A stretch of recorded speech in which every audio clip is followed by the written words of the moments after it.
Well, now on your screen is Yaron Brook. He is the executive director of the Ayn Rand Institute, and he is a co-author of this book, Free Market Revolution: How Ayn Rand's Ideas Can End Big Government. Mr. Brook, we're here at FreedomFest in Las Vegas interviewing a lot of authors, and one of the things that, one of the common themes that we've been talking about is the moralism of capitalism. Is capitalism moral? Yes, and I think the answer to that is the key question of our time. It really is going to shape the direction, I think, of the country and you know, where we head from here as individuals and as a nation. So yes, I think capitalism is moral, and the reason it's moral is that it is the only economic system, the only political system that leaves individuals free to live their lives, leaves individuals free to pursue their happiness. It's the only political economic system that recognizes individual rights. It recognizes the right to individual, to his life, to his liberty, to the pursuit of his own happiness. What about it being amoral, and in the sense that there is no moral component to economics? Well, that's just not true. Economic life is full of morality, and again, I don't view capitalism as just an economic system. Capitalism is a political system. You cannot separate economics from politics. So, you know, the whole issue of you know, how you raise revenue for the government, the whole issue of regulation and redistribution of wealth, those are issues that are related to the economic structure, but these are political, and ultimately these are all moral questions.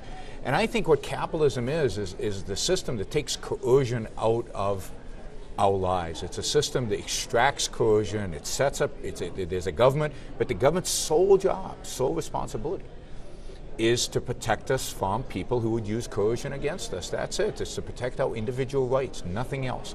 And that leaves the rest of us free to pursue the values that we believe will lead to our happiness, to pursue the values that we believe are good for us.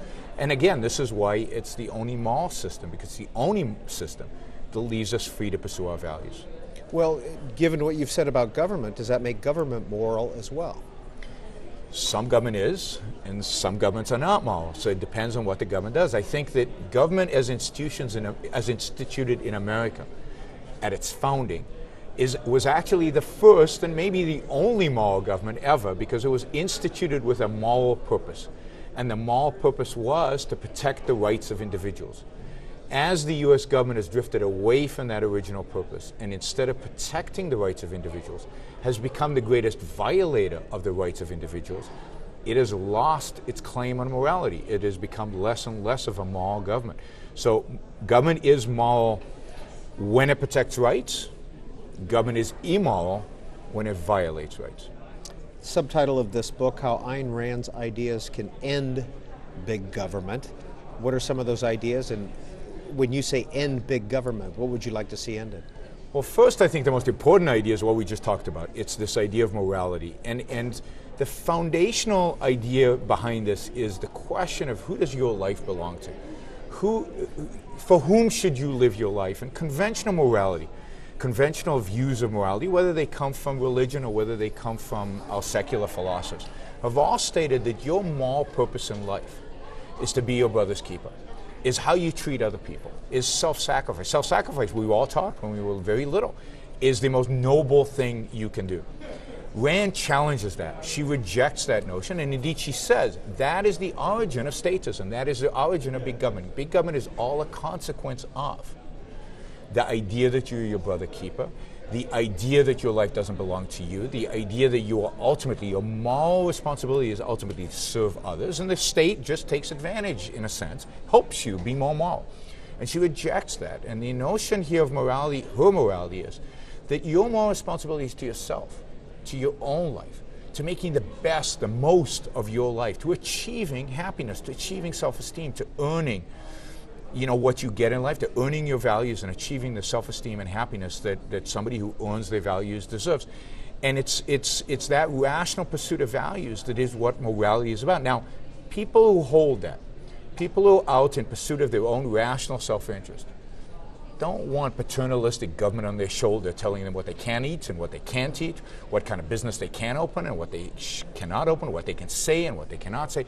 They want to be left alone. So if we want, for those people who want free markets, what they need to advocate for, what they need to strive towards is a morality of self-interest and to reject the conventional morality. So that's kind of at the core of our whole argument, is that fundamentally the argument between free markets and statism is an argument between a morality of self-interest versus a morality of sacrifice, a morality of self-sacrifice.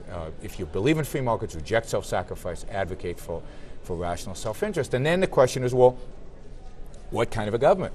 If we start shrinking it, what would we like to see? Well, ultimately the government we'd like to see is a government very similar to that existed at the founding of this country.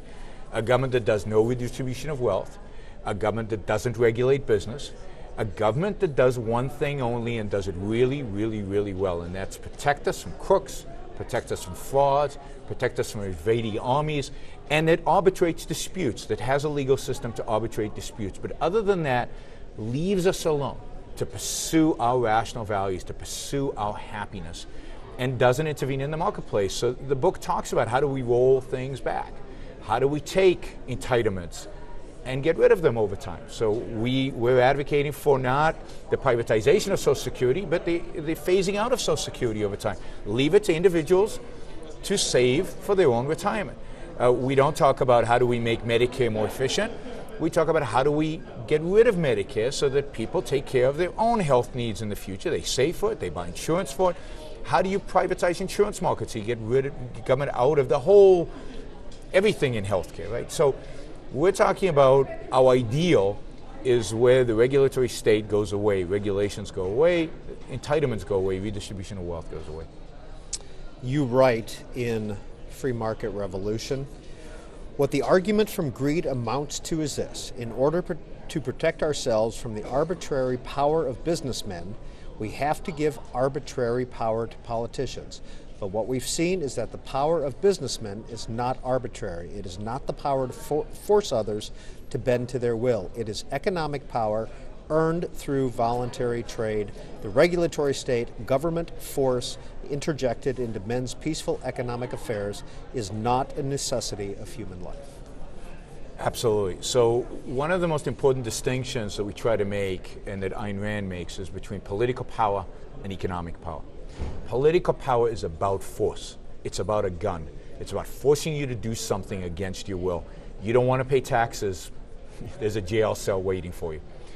If you work for Microsoft and you want to leave, nobody can force you to stay at Microsoft. If you don't want to buy Microsoft Word, you don't have to. There are alternative products, or you can use a typewriter, right? There's nothing that Microsoft can do to force you, to coerce you into using their products. That is economic power. Microsoft has power, but it's economic power. It's not the power of coercion. What government has is coercion. We want to extract from human relationships the power of coercion, and we want to leave government only to use force in retaliation, only to use force against those who initiate force.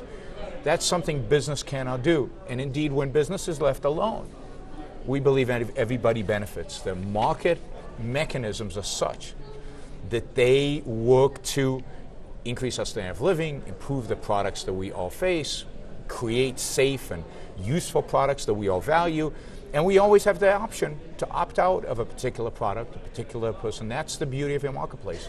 We get to make choices. We get to trade in what we, at least going into the trade, think are win-win situations. Well, how do you respond to the statement that excessive deregulation led to the 2008 financial collapse of the United States? I find it bizarre because I can't find the deregulation people are talking about. So maybe they're talking about Glass-Steagall in 2009, by the way, the Clinton administration, not the Bush administration. But the fact is that no Glass-Steagall bank was a problem during this recession. So if you look at Washington Mutual, if you look at Countrywide, if you look at IndyBank, if you look at the banks that did all the mortgage stuff, they were all pure commercial S&Ls, really. They weren't Glass-Steagall banks. Glass-Steagall banks being banks that do both commercial banking and investment banking. And then if you look on the Wall Street side, if you look at Lehman Brothers didn't do any commercial banking. It was a pure investment bank. So the only bank I can think of that people might be referring to is Citibank. And Citibank, has failed 4 times in the last 4 decades and gets bailed out every time. So I don't see where Glass-Steagall had anything to do with this crisis. This is a crisis that was created by government from beginning to end.